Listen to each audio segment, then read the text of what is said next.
The rain hit the sidewalk like bullets. Neon signs reflected off puddles, turning everything electric pink and blue. Maya Chen wiped blood from her split lip, her vintage band tee clinging to her skin, black cargo pants soaked through. The alley smelled like wet garbage and regret. She'd been running for 3 blocks. A hand grabbed her shoulder. She spun, fist already flying. He caught it. Barely. Dominic Laurent stood there in a tailored black overcoat and designer sneakers, looking like he walked off a magazine cover. Rain dripped from his dark curls. His gray eyes widened when he saw her face. "You're bleeding." "No kidding." Maya yanked her hand back. "You following me?" "I'm trying to help. I don't need a trust fund baby playing hero." His jaw tightened. Behind them, voices echoed. Getting closer. Maya's breath caught. Dominic noticed. He always noticed everything. "How many?" "3. Maybe 4. "What did you do?" "Existed." Her voice cracked. "I existed and that was enough." Dominic pulled out his phone. Maya slapped it from his hand. It clattered into a puddle. "Are you insane? They track everything. Phones, cameras, credit cards." Her hands shook. "You call anyone and they'll know exactly where we are." The voices got louder. Footsteps splashing through water. "My car's 2 blocks away," Dominic said. "They'll see us. Then we run." Maya looked at this stranger in his $1,000 coat, this guy who probably never ran from anything in his life except commitment and responsibility. But something in his eyes made her believe him. Something broken that matched her own damage. "Why are you helping me?" "Because 3 weeks ago, someone helped me. And I owe the universe." He held out his hand. "Trust me or don't. But decide now." A shadow appeared at the alley entrance. Maya grabbed his hand. Dominic's penthouse smelled like expensive candles and loneliness. Floor-to-ceiling windows overlooked the city, light stretching forever. Maya stood dripping on marble floors, her combat boots squeaking. "You live here? Alone?" "My sister did." He disappeared into another room, came back with a gray hoodie and black sweatpants. "Bathroom's there. I'll make coffee." Maya didn't move. "Your sister?" "She's gone." The way he said it made Maya's chest tight. She took the clothes and locked herself in a bathroom bigger than her entire apartment. White marble, gold fixtures, a mirror that showed every bruise. She peeled off her wet clothes. The hoodie smelled like lavender and money. When she came out, Dominic stood by the window, still in his wet coat. A mug of coffee sat untouched on the counter. "You should change too. You'll get sick." "I don't get sick. Everyone gets sick." He turned. His eyes were red. "Not everyone gets second chances." Maya picked up the coffee. It was perfect. "What happened to her?" "Car accident. 6 months ago." His voice was flat. "She was texting me.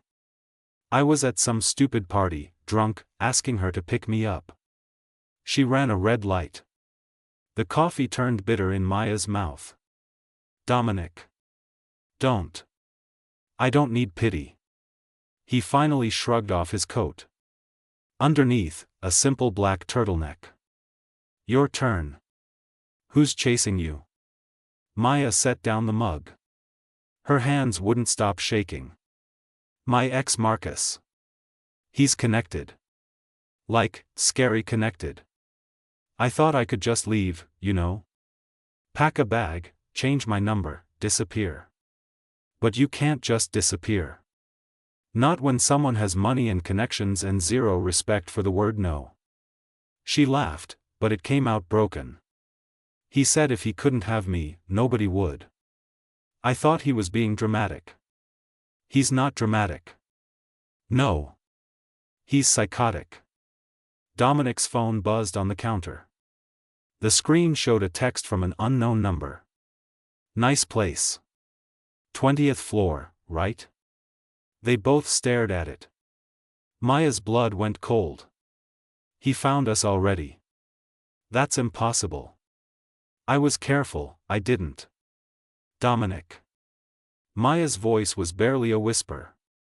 Did you tell anyone you were helping me? His face drained of color. I posted on my Instagram story. Just a vague thing about paying it forward.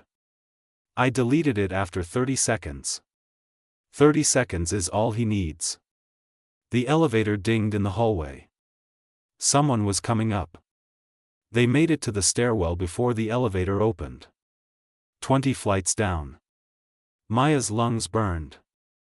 Dominic stayed close, one hand on her back, pushing her forward. At the 10th floor, he pulled her into an empty hallway. His building, his key code. Some startup bros crash pad. Inside, minimalist furniture and the smell of energy drinks. They collapsed against the door. We can't keep running, Maya gasped. Then we stand and fight. You don't fight people like Marcus. You survive them. Dominic's phone buzzed again. Another text. Getting tired yet? Maya grabbed the phone and threw it across the room. It shattered against the wall. Dominic stared at the pieces. That was a 40,000 rupee phone. That was a tracking device. Then how is he still? Dominic stopped. His face changed. Maya. When did you last check your phone? Her stomach dropped. She pulled out her phone. The one she'd had since before leaving Marcus. The one with the cracked screen and the photo of her mom as the wallpaper. No. No, I turned off location services. That doesn't matter if he installed something. Dominic took it carefully, like it might explode. He opened settings. His face went hard. There's spyware. Professional grade. He's been watching everything. The apartment suddenly felt suffocating.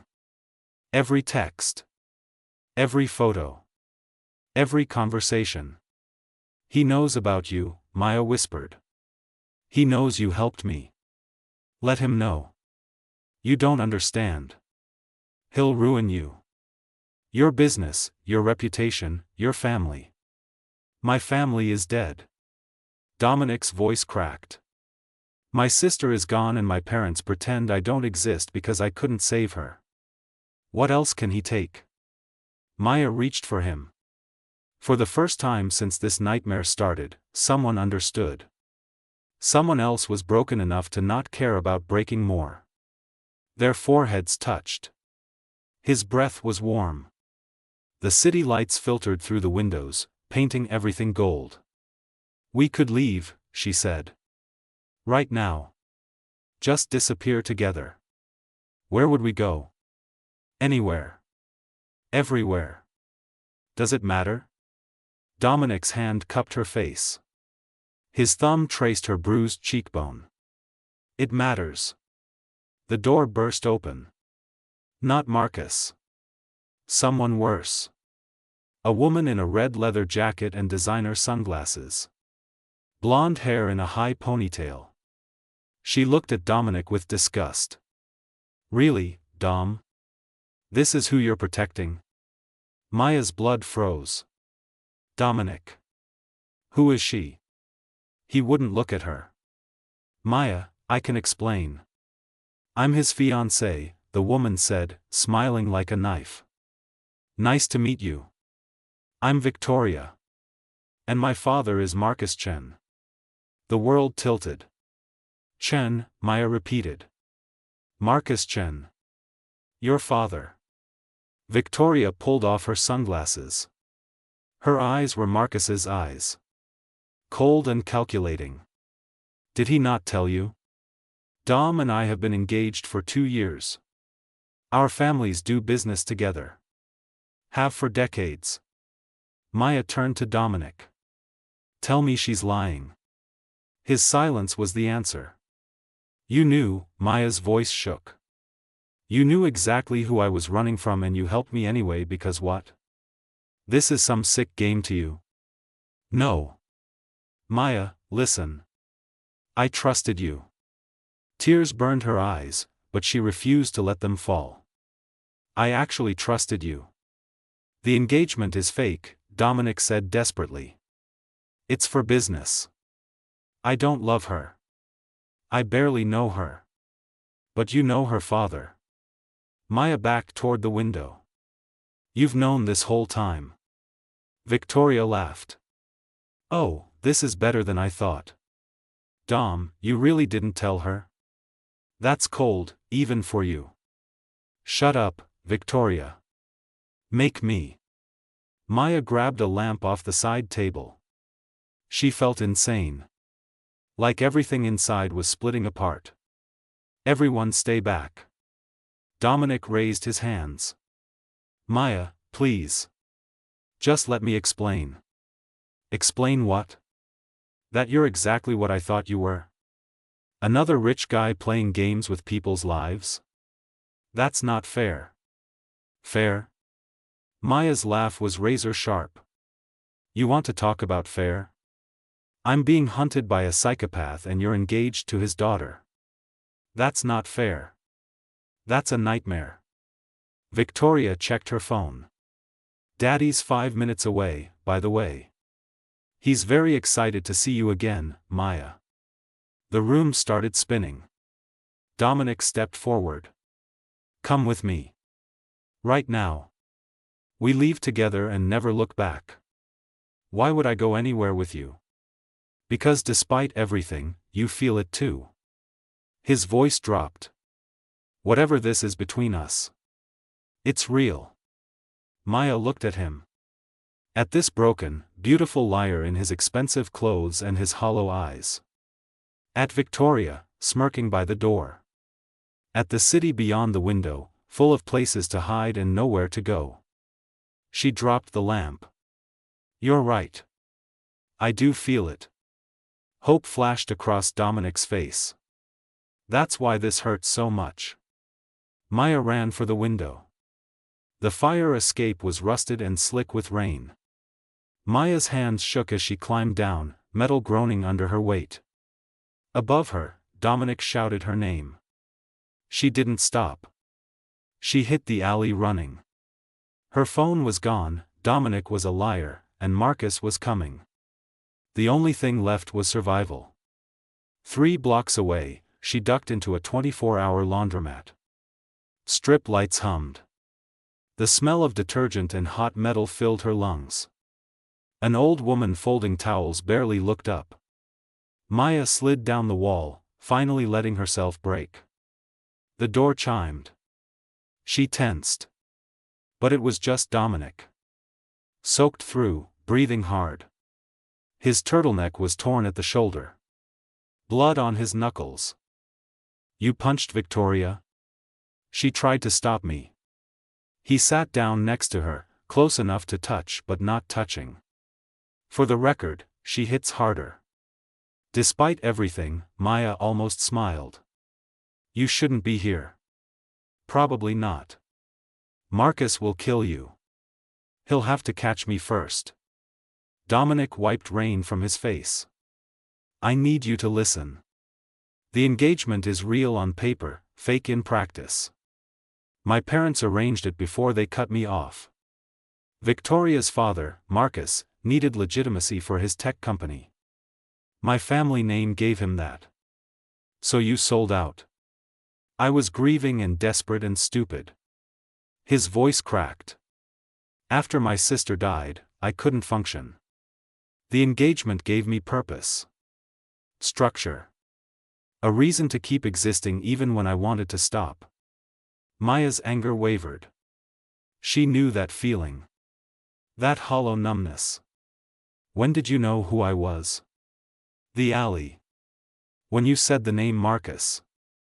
There's only one Marcus with that kind of reach in this city. Dominic turned to face her. I should have told you immediately. I know that. But I saw someone who needed help and I. You what? I saw someone worth saving. Someone who reminded me that maybe I was worth saving too. The washer nearest them buzzed. The old woman shuffled over to move clothes. Neither of them spoke. Finally, Maya said, "There's no way out of this, is there?" "There's always a way out. Not without casualties." Dominic's jaw clenched. He pulled out a flash drive from his pocket. "This has everything. Every illegal deal Marcus made through my family's company. Every bribe, every threat, every corpo scheme. Enough to put him away for decades." Maya stared at it. "Where did you get that?" "I've been collecting evidence for months. Since I realized what kind of man he really was." He pressed it into her palm. "Take it. Turn it in. Disappear while he's dealing with federal investigators. What about you? I'll buy you time. Let him away." "Dominic, no. It's the only way. They'll kill you." Maya's fingers closed around the flash drive. "The second they realize what you've done, they'll kill you. Then I die knowing I did something that mattered." He stood up. "My sister died because I was selfish. I'm not making that mistake again." Maya grabbed his wrist. "This isn't redemption. It's suicide. Maybe that's what I deserve." "That's what you think or what you've been told?" She stood too, forcing him to look at her. "Your sister wouldn't want this. You know she wouldn't. You didn't know her. I know you. Or at least I'm starting to." Maya's voice softened. "Running toward danger doesn't make you brave. It makes you scared. And I get it. I've been scared for so long I forgot what anything else feels like." The door chimed again. This time, it was Marcus. He stood in the doorway wearing a gray suit and cold smile. Two men flanked him. Security. Probably armed. "Maya. Baby. You've been so difficult to pin down." Her entire body went rigid. Dominic stepped in front of her. "Move, Dominic," Marcus said calmly. "This doesn't concern you anymore." "Everything about her concerns me." Marcus laughed. "How noble. How predictable. You really think you can protect her? You, who couldn't even protect your own sister." Dominic flinched like he'd been shot. "Don't," Maya said. "Don't listen to him.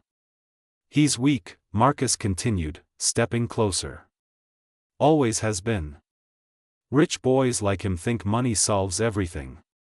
But money can't buy courage. Can't buy loyalty. And fear can't buy love," Maya shot back. "That's why I left you." Marcus's smile disappeared. "You don't leave me. Nobody leaves me. Watch me." She pulled Dominic toward the back exit. But Marcus's security moved faster. They blocked the door, hands on their weapons. The old woman was gone. The laundromat suddenly felt like a tomb. "Here's what's going to happen," Marcus said. "Maya comes with me. Quietly. And Dominic gets to walk away with his life and his family's reputation intact." "That's not happening," Dominic said. "Or," Marcus smiled wider, "I expose every illegal deal your parents made through my company. Watch their legacy burn. Then I take Maya anyway and make you watch." Dominic's face went white.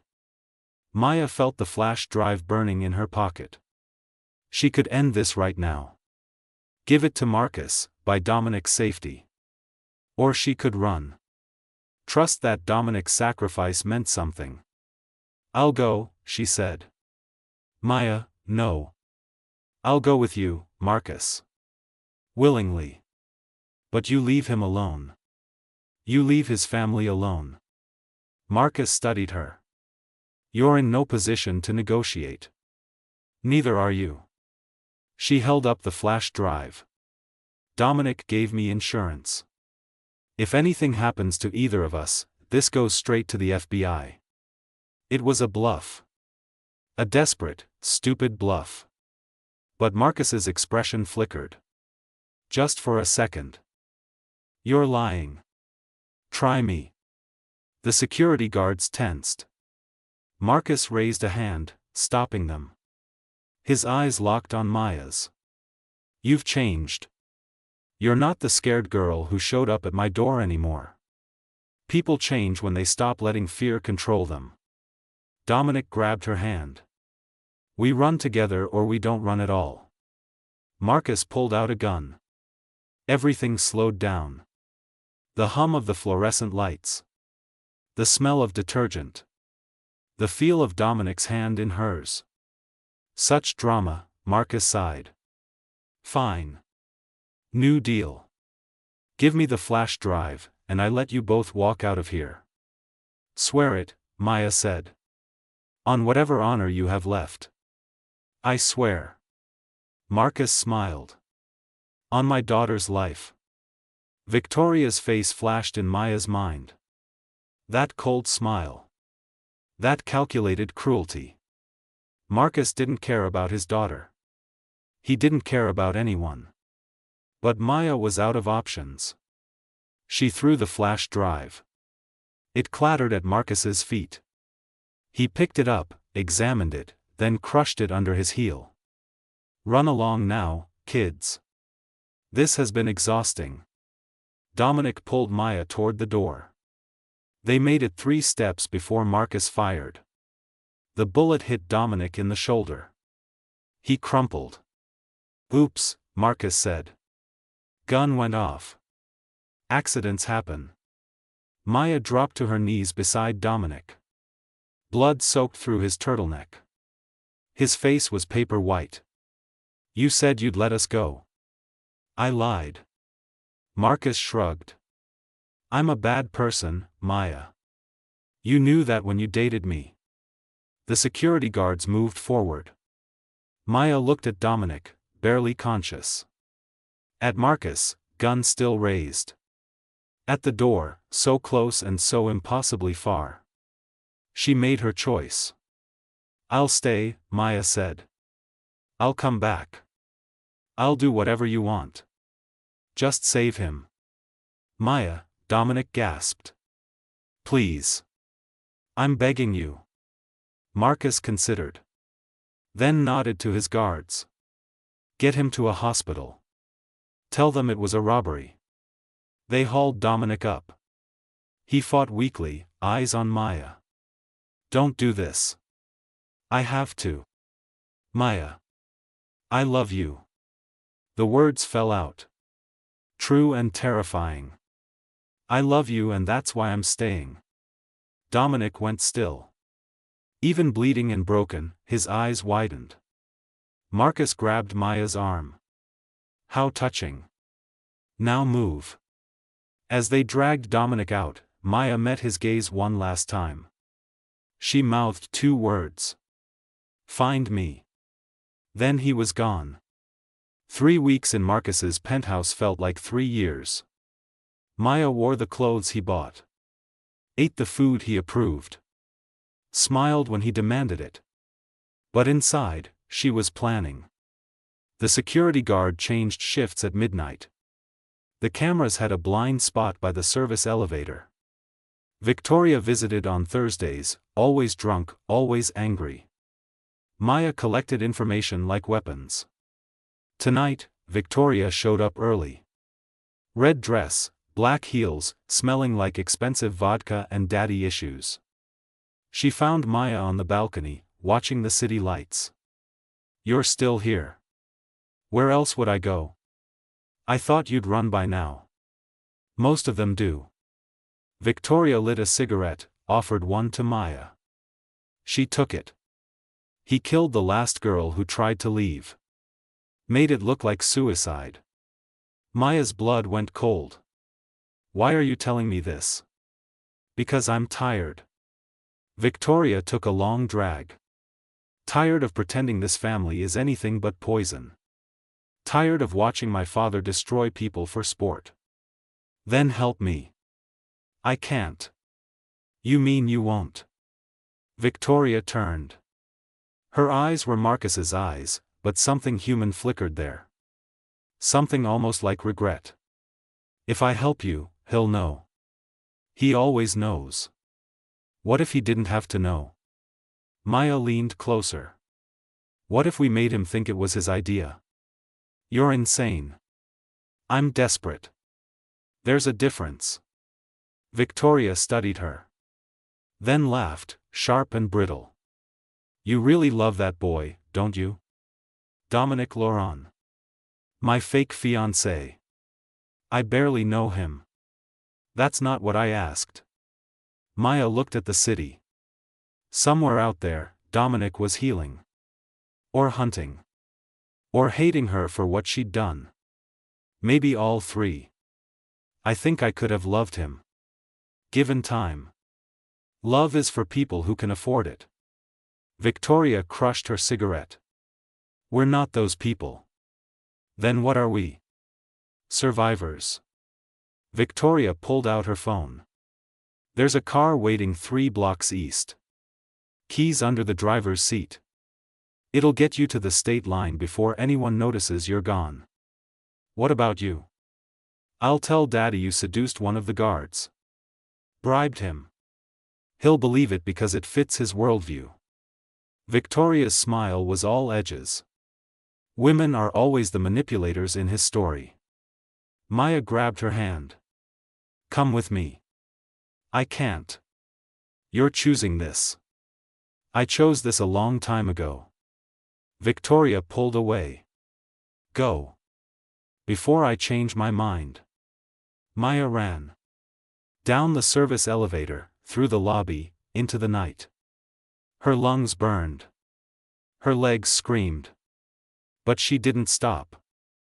The car was where Victoria said. Keys under the seat. A bag in the back with cash, a burner phone, and a note. He's at St. Mary's Hospital. Room 304. Don't waste the head start.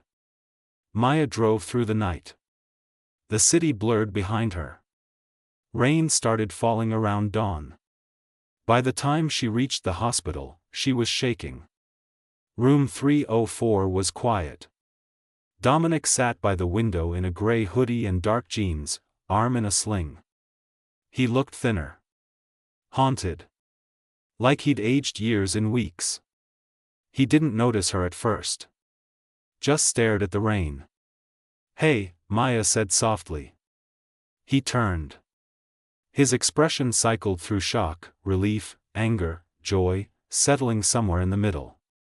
Complicated. Like everything between them. You're here. I'm here. You stayed with him. To keep you alive. Dominic stood. Walked toward her slowly, like she might vanish. I looked everywhere. Every database, every contact, every favor I could call in. I told you to find me. I know. I heard you. He stopped inches away. But I thought maybe you didn't want to be found. I always wanted to be found. Just not by him.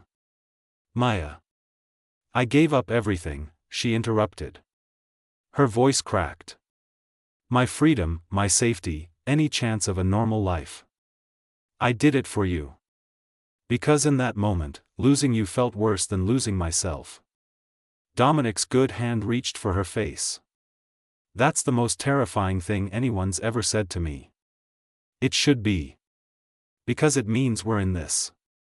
Really in this. No more secrets, no more running. No more running, Maya agreed. Just forward. He kissed her then. Soft and desperate, like a question and an answer. Rain drummed against the window. Somewhere in the city, Marcus was looking for her. Victoria was covering tracks. The world was still broken and dangerous. But in that hospital room, something felt right. When they pulled apart, Dominic said, I have a plan. Of course you do. There's a second flash drive. hidden in my sister's things. Everything Marcus has ever done. I made copies before I gave you the first one. Maya laughed. Actually laughed. You sneaky trust fund baby. I'm learning from the best. He smiled, and it reached his eyes this time. We turn it in. Together. Watch his empire burn. Then we disappear. Really disappear. New names, new city, new life. What about Victoria? She made her choice. His expression darkened. We all have to make choices. Live with the consequences. Maya thought about Victoria. About that flicker of humanity in a family of monsters. About the cost of survival. She helped me escape. We owe her something. Then we send her the evidence too. Let her decide what to do with it. Dominic squeezed her hand. After that, we're ghosts. No contact, no looking back. Can you do that? Leave everything behind? I already did. The moment I helped you in that alley. He leaned his forehead against hers. You're not my redemption, Maya. You're my reason. There's a difference. Outside, sirens wailed. An ambulance pulled up. Life and death cycling endlessly. So what now? Maya asked. Now we run. But this time, we run together. They left through the back exit. Stole a car from the parking garage. Drove until the city disappeared behind them. The rain stopped. The sun broke through clouds. At a rest stop outside the state line, they pulled over. Dominic sent the files to every major news outlet and law enforcement agency. Maya called Victoria from a payphone. It's done, she said. I know. I'm watching the news. Victoria's voice was calm. Almost peaceful. He's already in custody. It's over. What will you do? Start over. Maybe become someone I don't hate. A pause. Thank you. For giving me an out. Thank you for giving me a chance. They hung up. Maya walked back to the car where Dominic waited. He looked exhausted and hopeful and completely uncertain about the future. Perfect. Where to? He asked. Maya climbed in. Anywhere. Everywhere. Let's find out who we are when we're not running from monsters. What if we're still broken? Then we're broken together. They drove into the sunrise. Behind them, a city full of ghosts and second chances. Ahead, nothing but road and possibility. Some stories don't end neatly. Some people don't get fixed. But sometimes, broken pieces fit together in ways that make something new. Something stronger. Maya looked at Dominic. He looked at her. They both smiled. Not because everything was okay. But because for the first time in forever, everything could be. The end.